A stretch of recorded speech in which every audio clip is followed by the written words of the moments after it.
Hey everybody, my name is Trevor. I'm Vincent. We're the Anthony and Todd Show. Today we're going to be taking a look at Church of the Cosmic Skull's latest record, Science Fiction.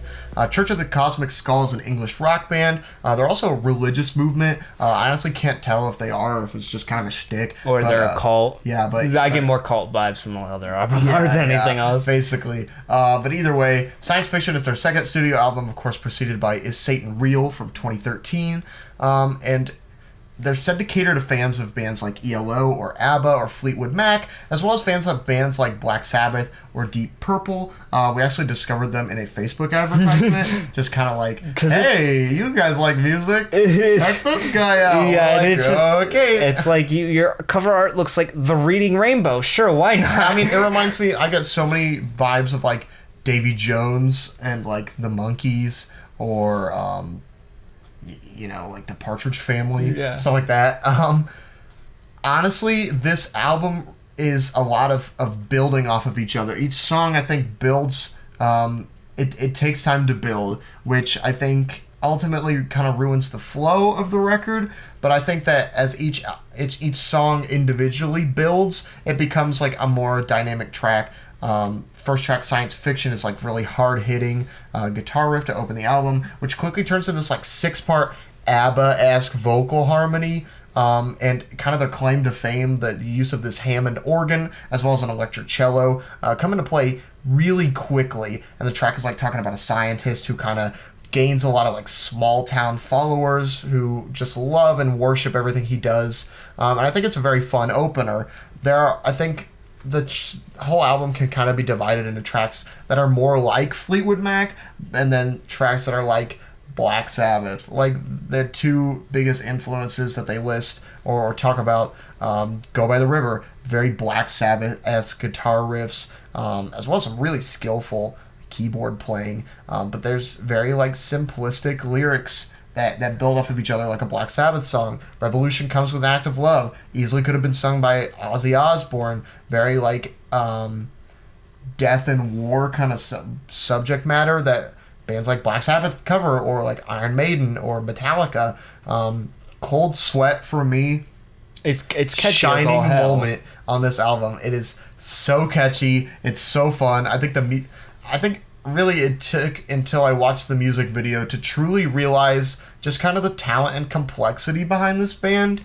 Some of those harmonies that they sing can get like really complex, and they're hard to tune, they're hard to line up correctly, they're hard to just pull off. I also think that like shining members of the band, Brother Bill on guitar and Brother Michael on keyboard, or I guess the Hammond organ, and they both sing as well, are just some immensely talented musicians. I think the minimalistic lyrics, like, once again, like, this whole album I think is riddled with a lot of like minimalistic lyrics. There's one track that's literally just one line over and over, but they deliver in kind of an 80s rock type of way that makes this like a really enjoyable, super danceable listen all throughout. It's catchy as all get out.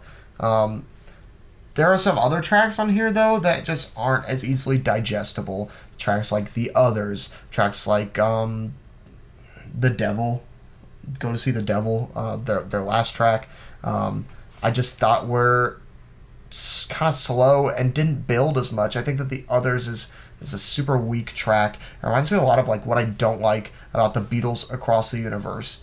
There's also like, I think that the band's main claim to fame is that Black Sabbath vibe that they're kind of carrying throughout this whole thing, and in saying that like the tracks may start with like a guitar riff and a very simplistic vocal line, which builds on top of each other with more vocal harmonies. We've got the like 6-part vocal harmonies. We've got an organ. We've got an electric cello. But sometimes I think that it drags out a little too long in order to build properly over the course of 5 minutes, and 6 minutes per track. And I think it's a blessing and a curse on tracks like Paper Airplane and Silver Moon. I love the progression on that, but I think it's also a little too much. Yeah. I think it just kind of carries on.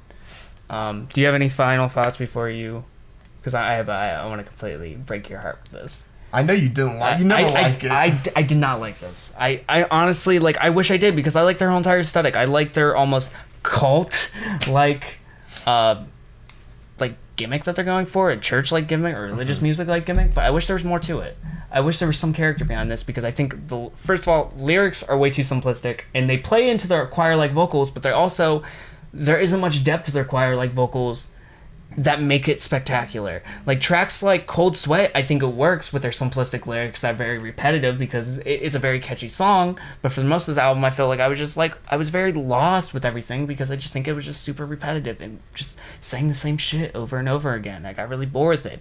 I think they want to produce a Black Sabbath or Fleetwood Mac like vibe, with this huge grandeur, with this choir, with this organ. I love the organ. That's another thing I have to compliment about this album that I can't diss. But I think it's very flat in everything, and it just doesn't click with me. I don't hate the style of the music that this is trying to replicate. I just think this is very generic for what it's trying to go to, and there's too many influences, or I am able to easily see their influences. I think the choir-like vocals, again, are very repetitive, and I think they're an aspect that should be used very sparingly throughout, or even more. Like, I think it should be all choir-like vocals, or they're very used minimum, or just on the hooks. Like, I think they should have locked that down more. I wish there was more narrative to be told on this album.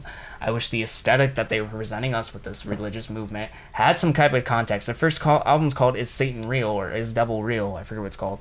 But I wish there was like some narrative to back us with this. If you're gonna choose this aesthetic, give us some narrative or some reason why you're choosing this aesthetic, not just like, oh, I like wearing these costumes, or we're a religious movement. Like, give us something that like works with it. If you're gonna choose a gimmick, make the gimmick work. Like, it's a gimmick for a reason. Because I doubt they're just like some Christian youth group that is just like singing Partridge Family songs. But I think in all honesty, a lot of these songs just kind of sound the same. Moments that I personally enjoyed, mentioning Cold Sweat, very repetitive, very catchy at the same time. I honestly enjoyed Paper Airplane and the Silver Moon because of its progression, but at the same time, it also was it progressed too much. It was too long, in my opinion. 6 minutes should have been like 4. I think it just kind of kept on progressing, and then like the track never really ended, in my opinion. And the Devil, again, I think it's like, out of all these it's most similar to like the rest of this album, but it's honestly, I think it was a decent closer to everything. I don't think this album really had much uniqueness to it. I think it kind of should have built upon the Black Sabbath and Fleetwood Mac inspiration more, the influences more, to make its own unique thing. Because I think this could have been like the next huge thing in rock. Like, this would have brought that style of like Fleetwood Mac back and like revolutionized today, so like modern day artists would have like, or modern day listeners would have loved. But like, I think it has the potential to be that, but it just hasn't found the footing to make it that. It just tries to replicate that.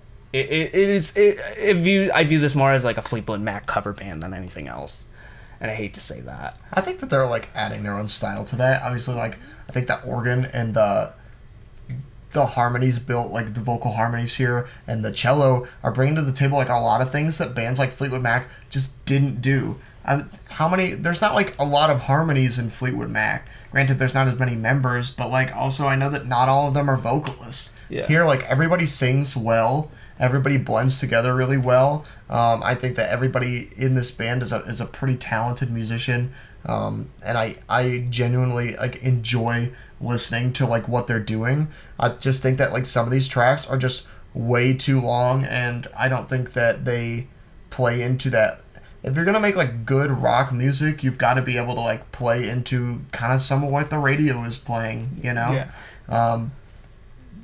Because that's like what people, what songs are popular, shorter like classic rock songs that are catchy. I think that there are some like this. Cold Sweat, I think, is great. Science Fiction as a track, I think, would be good for that. Timehole, I think, would be good for the radio. Like you mentioned, Paper Aeroplane and Silver Moon. I personally like that one a lot. And the cards that you're playing reminds me a lot of like White Stripes-esque. Reminds me a lot of Ball and Biscuit. I enjoy that track a lot. I just think that this band needs to learn how to build their music faster within each track, because every track, I think, starts the same. Starts off very minimalistic, like similar, maybe like one vocal line and one guitar, and builds on top of each other to make like grander tracks. But they all start in the same place and build to make different things. I just think that they need to come out swinging like they did with the first track, and it'll make for more interesting and more listenable music. I think, in my opinion, either go full Partridge Family where you're singing everything together, or don't. Like, just do hooks. Yeah. Because for me, when you keep on like doing these choir-like vocals, it just seems flat. Like, not that their vocals are like terrible by any means, but it just seemed very just like it should be huge. Like, this should be sung in like a church, like a grand gesture of everything. But it seems like we're not in a church, but we're in like a McDonald's. we're just like, this church is like they're doing their vocal warm-ups at a McDonald's for some reason. Like, I don't fucking know why this random ass church is at a McDonald's. Like, they don't have any money to get like some food, so they're hoping like they can perform for a meal, and like no one's having it. It's like, they're just like, I just want to eat my fucking McFlurry and get the fuck out. Like, that's the vibe I get with this record. The very distinctive vibe that this record gives me. That is probably the best metaphor I've ever used, and I will defend that to my grave. But yeah, I did not care for this. I think there's a lot of potential to be had here, though. I think it's just, this is not it. This is not their ceiling. Like, I hope this is not their ceiling. If it is, I'm I think extremely that they can disappointed. do a lot better than this. But like Trevor mentioned, shorter tracks. I think you can have longer tracks, but I think you just need to find more elements that make it unique. I think even if this had like a consistent narrative throughout the entire thing, that would be a start for me. I would have loved this record more than I did right now. I think that would have done something for me, but right now I think it's just the lack of unique elements that make it more than just like a cover band.